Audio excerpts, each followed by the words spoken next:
What's going on, ladies and gentlemen? This is Rich of Review Tech USA, and today is going to be a really off-the-cuff video talking about why Duke Nukem Forever failed. The reason why I waited until today is because I wanted the dust to settle on Metacritic, and I wanted some more reviews to come out. I know there's going to be even more reviews which could bring the score higher or lower, but today is a good day to talk about it. I don't think the game is going to get that much higher of a score or lower of a score. It's hurting pretty bad as it is right now. So as of today, June 15th, 2011, I am looking at Metacritic. You may hear the mouse clicking as we speak.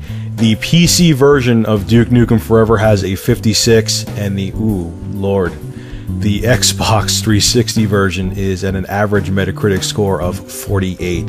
That is bad. That is like a do not buy, runaway screaming score. So what the hell made this happen? What made one of the most hyped games of all time fall flat on its face? Well, there's a couple things. Let's talk about when Duke Nukem 3D first hit the market. It came out in January of 1996, and at that time, Duke Nukem 3D really got lucky in terms of timing of when it was released. Yes, there was a lot of other first-person shooters, or not a lot, there was a substantial amount, but it came out in a time when the market wasn't flooded, when it was still growing, when it was still, you know, forming itself. The first-person genre was still forming itself, and it was perfect. The timing of when 3D Realms released Duke Nukem 3D was perfect. People were over Doom 1 and 2 in terms of, you know, it being a new exciting product. Yes, Doom was still great and people were playing it like crazy, but they wanted something new and different. And, you know, first-person shooters back then weren't released every second like they are now. I mean, every month there's a new first-person shooter now. And it was refreshing. It had the gameplay of Doom. It was slightly revamped. And on top of it, you had this guy, you know, spewing out these funny one-liners, this machismo, ultra-masculine guy, you know, time to kick ass and chew bubblegum. So you had this really fun gameplay, even though I prefer Doom more. And you had these great one-liners, so it was really entertaining, and it didn't take itself seriously. Was it revolutionary? No, and that's my point. To me, if Duke Nukem 3D, the original title, just came out now, obviously, you know, updated with, you know, whatever technology they're using on PC and 360. I'm not saying, you know, looking the way it did back in 1996.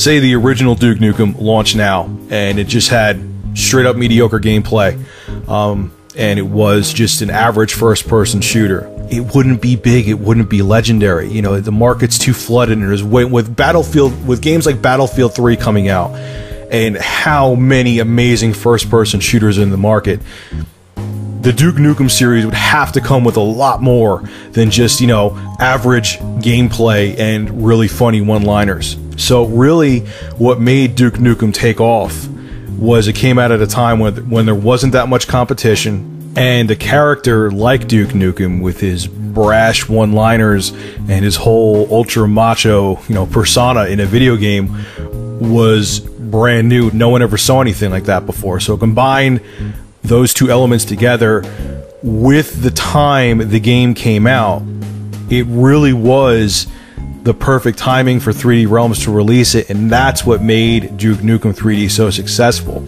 IGN said something that, you know, the legend that's behind Duke Nukem, or the legendary status that character has, isn't really deserved. It just was all a matter of perfect timing.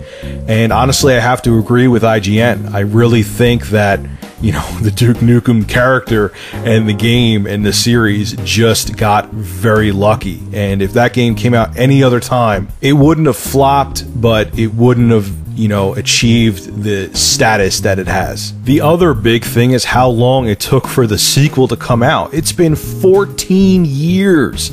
14 years, almost 15 years since Duke Nukem 3D launched back in January of 1996.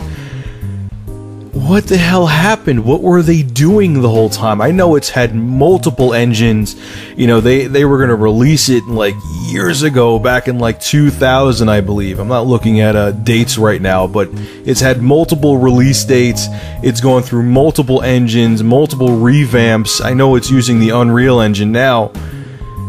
What were you doing? And it was being really, people had this, you know, euphoric, nostalgic feeling about Duke Nukem 3D, and as time went on, it felt more like a legend than it did an actual game, and it just built up so much hype in people because it took over a decade, almost a decade and a half, for a sequel to be released. So people had these astronomically high expectations from a game that didn't really deserve to be thought about that way. You know, I mean, it was Duke Nukem 3D, like I said, was a good game, but you know, it really was this whole, you know, the studio that created the game, you know, fell to its knees, and the IP, the intellectual property, was picked up by another company.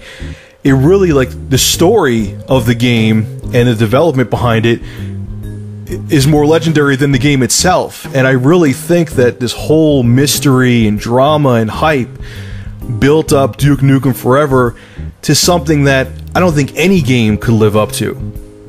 So combining the fact together that, you know, the original game had a status that I don't think it really deserved, and that the sequel had so much time and drama and other issues around it, made people really expect something revolutionary. And at the end of the day, all Duke Nukem Forever is a slightly below average, if not very below average, first-person shooter with mediocre gameplay, mediocre graphics, and ho-hum online. Now, even though I kind of expected the game to do poorly, I do wish the game did well. I really do. You know, Duke Nukem 3D brings back a lot of memories for me too. I had laughs with the game. You know, I didn't love the game, but I liked it a lot, and, you know, brought me back to a different place in my life, and it would have been nice to see Duke come back with a vengeance, but it's just how the industry goes, man. You know, Duke Nukem didn't evolve, and the rest of the gaming industry did. And if they want to have another chance with this series, yeah, keep Duke like Duke, but, you know, the gameplay, and hell, even the character a little bit, has to evolve. But that's my take on it, on why I think Duke Nukem Forever failed. Leave your thoughts and comments below. Let me know if you agree with me or disagree with me, and tell me why. I'm very interested. Anyway, guys, as always, I will have another video up tomorrow, and thanks once again for supporting Review Tech USA.